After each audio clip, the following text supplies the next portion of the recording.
We need to be having conversations about both of them respectfully, lovingly, but we need to have those conversations because they're critically important. So we need to be prepared to be able to engage and have those conversations. But let me say this, but he says privately. So we do have private time. Jesus is taking them off away from everybody else, right? So write this down. I got 3 P's for you. So your relationship with Jesus is designed to start private, definitely be personal in nature, but it's to ultimately work itself out publicly. Takes them off over in private by themselves, right? 3.5 years, they developed what kind of relationship with Jesus? A personal relationship with Jesus. He brought them to where he lived. They ate together. They did ministry together. They prayed together. They spent 3.5 years together, fellowship together, did everything together. Personal relationship. And then ultimately he says, go ye out in all the world and what? Right. What I taught you in private, take to the top and shout it from the rooftop. See how that works? P, P, and P. Private, personal, but it's designed to go public. So it's not biblical to say, well, my relationship with the Lord is private, and so I don't share it with anybody. That's not biblical. That's not biblical. Okay? We should be ready, eager to look for opportunities to tell people about our Savior, right?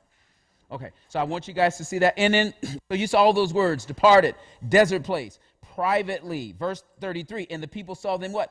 Departing. And so all these words underscore that they're being separated. They're being separated. That's a picture of sanctification too, by the way. When God saves you, the first thing he does is what? He separates you. He regenerates you, and then he separates you. Okay? And then he takes you to boot camp, like he did Israel in the wilderness for 40 years. Teach you how to put the armor on. Teach you his word. Teach you his ways. Teach you his gospel. And then he employs you, and then he deploys you and sends you out into the battlefield. Okay? This is what he's doing. This is what he did with Israel in the Old Testament, 12 tribes. This is what he's doing in the New Testament, 12 apostles. And this is what he does with his people today. Okay? All right. So, 2:8 on your outline. The necessity of a timely, quiet, solitary place. Critically important. And I like some of the examples you guys gave. There are an innumerable amount of reasons why we need to get in the habit of getting away from people, even for 5 minutes, to be alone with Jesus in prayer. That should be your habit. It should be your daily habit, even just 5 minutes. Find a way to go to the bathroom. I mean, find somewhere. If you think about your life and what your day-to-day life consists of, you can find a way to get away from other people for 5 minutes. You can do that. Even if you got to make an excuse, do what you got to do. Just go for a walk. We all get breaks, right? We work. We don't really get breaks, but you got to be inventive sometimes. You got to find a way to do it because we need him, right? And draw nigh unto me that I'll what? If you draw near unto me, I'll what? I'll draw near unto you. Don't we need God near to us?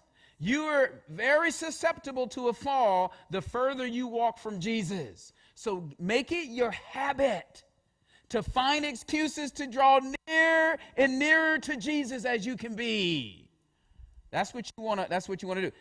I'll throw this out there and we'll keep going. Don't think that you can have a close, vital nearness of a relationship with Jesus while you continue to neglect the public assembly of the saints. It's important that we spend one-on-one time with Jesus on our own during the week. But that is not a substitute for the assembly of the saints coming together once or twice a week when we come together. A lot of Christians try to do that. It's a very, very dangerous thing. It's like if you guys walked in here and you saw a bloody hand on this table. Just look up here and picture a bloody hand. And she turned around, she's like, what? How would that make you feel? Give me one word. You say creepy? Oh, I like that. Is that Solomon you said that? Creepy. Gruesome. Right? Give me one more. Scary. Right? Nasty. Horrible. Like a horror film or something, right? What kind of Bible study is that? All right? I don't want to be a part of that kind of Bible study, right? Now look at the hand. That's a solitary Christian who doesn't fellowship with the saints. Because we're all parts of the body if we profess to be Christians. Jesus is the head and we're what? We're the body. That's how you should see people who say that they're Christians, but they stay severed and separate from the body. It should gross you out. You should say, brother, sister, I'm concerned about you. I see blood all over the place. You're a gruesome sight. You need to be with the saints. That's what it should look like to you. And you should say something to them too. You should say something to them too. Very important. Okay, but Jesus setting them apart, that's sanctification. Now listen, he's not taking them out of the world. I told y'all where they went, right? Anybody remember where they went? Don't make me put the map back up here. Where did they go? I told you guys. All right, I'm going to put it up here. Somebody turn to Luke chapter 9, verse 10, and just read verse 10. I told you guys where they went. They right here. It's the River Jordan.